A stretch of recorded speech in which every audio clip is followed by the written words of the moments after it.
Hello ನನ್ನ ಪ್ರೀತಿಯ ಸ್ನೇಹಿತರೆ, ಇಂದು ಆಷಾಢ ಮಾಸದ ಪವಿತ್ರ ಜುಲೈ 22 ಬುಧವಾರ.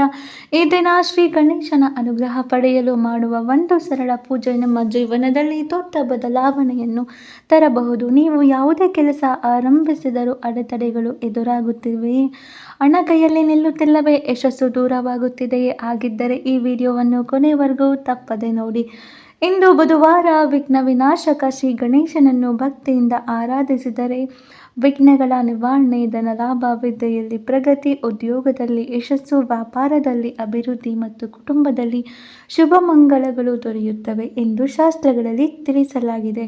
ಈ ವಿಡಿಯೋದಲ್ಲಿ ಇಂದು ನಾವು ಯಾವ ಸಮಯದಲ್ಲಿ ಪೂಜೆ ಮಾಡಬೇಕು, ಯಾವ ಹೂವು, ಯಾವ ನೈವೇದ್ಯ ಅರ್ಪಿಸಬೇಕು, ಯಾವ ಮಂತ್ರವನ್ನು ಜಪಿಸಬೇಕು ಮತ್ತು ಶ್ರೀ ಗಣೇಶನ ಸಂಪೂರ್ಣ ಕೃಪೆ ಪಡೆಯುವ ಸರಳ ವಿಧಾನವನ್ನು ತಿಳಿಸಿಕೊಡುತ್ತೇವೆ. ಹಾಗಾದರೆ ಈ ವಿಡಿಯೋವನ್ನು ಲೈಕ್ ಮಾಡಿ ಮತ್ತು ಈ ಚಾನಲನ್ನು ಸಬ್ಸ್ಕ್ರೈಬ್ ಮಾಡಿ. ಭಕ್ತಿಯಿಂದ ಕಮೆಂಟ್ನಲ್ಲಿ ಓಂ ಗಣೇಶ ಎಂದು ತಿಳಿಸಿ. ಬನ್ನಿ ಶ್ರೀ ಗಣೇಶನ ದಿವ್ಯ ಪೂಜೆಯನ್ನು ಆರಂಭಿಸೋಣ. ಶ್ರೀ ಗಣೇಶನ ಪೂಜಾ ಮಹತ್ವ. ಸ್ನೇಹಿತರೆ, ಆಷಾಢ ಮಾಸದಲ್ಲಿ ಬರುವ ಬುಧವಾರವು ಶ್ರೀ ಗಣೇಶನ ಆರಾಧನೆಗೆ ಅತ್ಯಂತ ಶುಭಕರವೆಂದು ಪರಿಗಣಿಸಲಾಗಿದೆ. ಯಾವುದೇ ಶುಭ ಕಾರ್ಯವನ್ನು ಆರಂಭಿಸುವ ಮೊದಲು ಗಣೇಶನನ್ನು ಸ್ಮರಿಸುವ ಸಂಪ್ರದಾಯ ಇದೆ, ಏಕೆಂದರೆ ಅವರು ವಿಘ್ನ ವಿನಾಶಕ, ಬುದ್ಧಿಯ ಅಧಿಪತಿ ಮತ್ತು ಸಿದ್ಧಿ ಬುದ್ಧಿಯ ದಾತ.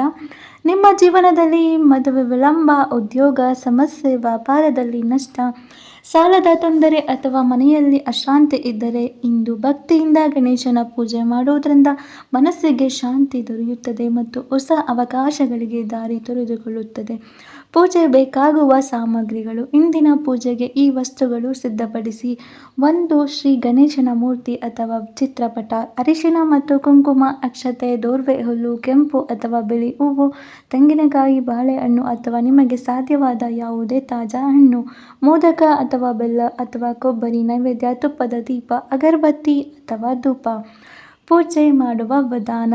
ಮೊದಲು ಮನೆಯ ಪೂಜಾ ಸ್ಥಳವನ್ನು ಸ್ವಚ್ಛಗೊಳಿಸಿ ನಂತರ ತುಪ್ಪದ ದೀಪ ಹಚ್ಚಿ ಗಣೇಶನಿಗೆ ಅರಿಶಿನ, ಕುಂಕುಮ, ಅಕ್ಷತೆ ಅರ್ಪಿಸಿ ನಂತರ ದೋರ್ವೆ ಮತ್ತು ಹೂವುಗಳನ್ನು ಭಕ್ತಿಯಿಂದ ಸಮರ್ಪಿಸಿ. ಮೋದಕ ಅಥವಾ ಬೆಲ್ಲದ ಕೊಬ್ಬರಿಯನ್ನು ನೈವೇದ್ಯವಾಗಿ ಅರ್ಪಿಸಿ ನಂತರ ಕಣ್ಣು ಮುಚ್ಚಿ ಭಕ್ತಿಯಿಂದ ಈ ಮಂತ್ರವನ್ನು ಕನಿಷ್ಠ 21 ಬಾರಿ ಜಪಿಸಿ. ಓಂ ಗಂ ಗಣಪತಿಯೇ ನಮಃ ಮಂತ್ರದ ಜಪ ನಂತರ ನಿಮ್ಮ ಮನದ ಆಸೆಗಳನ್ನು ಶ್ರೀ ಗಣೇಶನ ಪಾದದಲ್ಲಿ ಪ್ರಾರ್ಥಿಸಿ.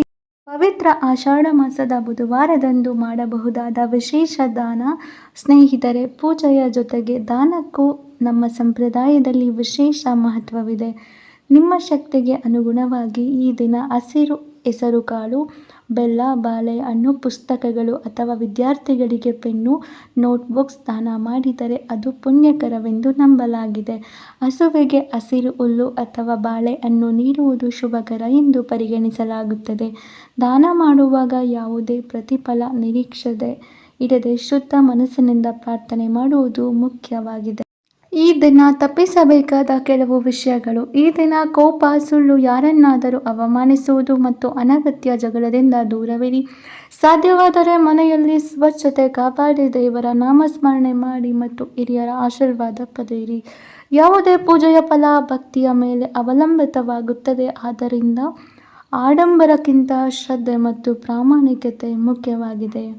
ಗಣೇಶನ ಕೃಪೆಗೆ ಸರಳವಾದ ಉಪಾಯ. ಇಂದು ಸಂಜೆ ಮತ್ತೊಮ್ಮೆ ತುಪ್ಪದ ದೀಪ ಹಚ್ಚಿ ಗಣೇಶನ ಮುಂದೆ ಕುಳಿತು ಓಂ ಗಂ ಗಣಪತಿಯೇ ನಮಃ ಎಂದು ಜಪಿಸಿ. ಅದರ ನಂತರ ನಿಮ್ಮ ಕುಟುಂಬದ ಎಲ್ಲರ ಒಳಿತಿಗಾಗಿ ಪ್ರಾರ್ಥನೆ ಮಾಡಿ. ಪ್ರತಿದಿನ ಸತ್ಕರ್ಮ, ಪರಿಶ್ರಮ ಮತ್ತು ದೇವರ ಮೇಲಿನ ಭಕ್ತಿಯನ್ನು ಮುಂದುವರಿಸಿ ಜೀವನದಲ್ಲಿ ಉತ್ತಮ ಫಲಗಳು ದೊರೆಯುತ್ತವೆ. ಶ್ರೀ ಗಣೇಶ ದೇವನಿಗೆ ಪ್ರಿಯವಾದ 21 ದೋರ್ವೆಗಳ ಮಹತ್ವ. ಸ್ನೇಹಿತರೆ, ಶ್ರೀ ಗಣೇಶನಿಗೆ ದೋರ್ವೆ ಅತ್ಯಂತ ಪ್ರಿಯವಾದ ವಸ್ತುವಾಗಿದೆ. ಸಾಧ್ಯವಾದರೆ ಇಂದು 21 ದೋರ್ವೆಗಳನ್ನು ಭಕ್ತಿಯಿಂದ ಸಮರ್ಪಿಸಿ. ದೋರ್ವೆಯನ್ನು ಅರ್ಪಿಸುವಾಗ ಪ್ರತಿ ಬಾರಿ ಮನಸ್ಸಿನಲ್ಲೇ ಭಕ್ತಿಯಿಂದ ಹೀಗೆ ಜಪಿಸಿ: ಓಂ ಗಂ ಗಣಪತಿಯೇ ನಮಃ.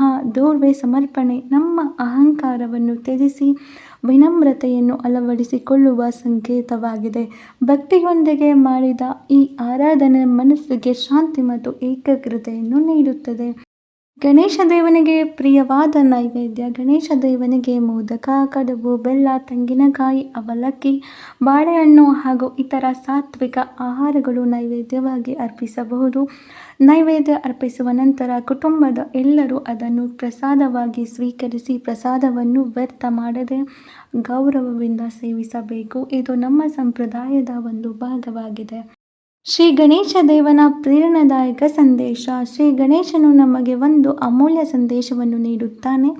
ದೊಡ್ಡ ಕಿವಿಗಳು ಒಳ್ಳೆಯ ಮಾತುಗಳನ್ನು ಕೇಳಬೇಕು, ಸಣ್ಣ ಕಣ್ಣುಗಳು ಏಕಾಗ್ರತೆಯಿಂದ ಗುರಿಯನ್ನು ನೋಡಬೇಕು, ಉದ್ದ ಸೊಂಡಿಲು ಪರಿಸ್ಥಿತಿಗೆ ತಕ್ಕಂತೆ ಹೊಂದಿಕೊಳ್ಳಬೇಕು, ದೊಡ್ಡ ಹೊಟ್ಟೆ ಜೀವನದಲ್ಲಿ ಬರುವ ಸಂತೋಷ ಮತ್ತು ಕಷ್ಟ ಎರಡನ್ನೂ ಸಮಚಿತ್ತದಿಂದ ಸ್ವೀಕರಿಸಬೇಕು. ಈ ಗುಣಗಳನ್ನು ಜೀವನದಲ್ಲಿ ಅಳವಡಿಸಿಕೊಂಡರೆ ಯಶಸ್ಸಿನ ದಾರಿ ಸುಲಭವಾಗುತ್ತದೆ. ಪ್ರಿಯ ಸ್ನೇಹಿತರೆ, ನಿಮ್ಮ ಜೀವನದಲ್ಲಿ ಶ್ರೀ ಗಣೇಶ ದೇವನ ದಿವ್ಯ ಆಶೀರ್ವಾದ ಸದಾ ಇರಲಿ ಎಂದು ಹಾರೈಸುತ್ತೇನೆ.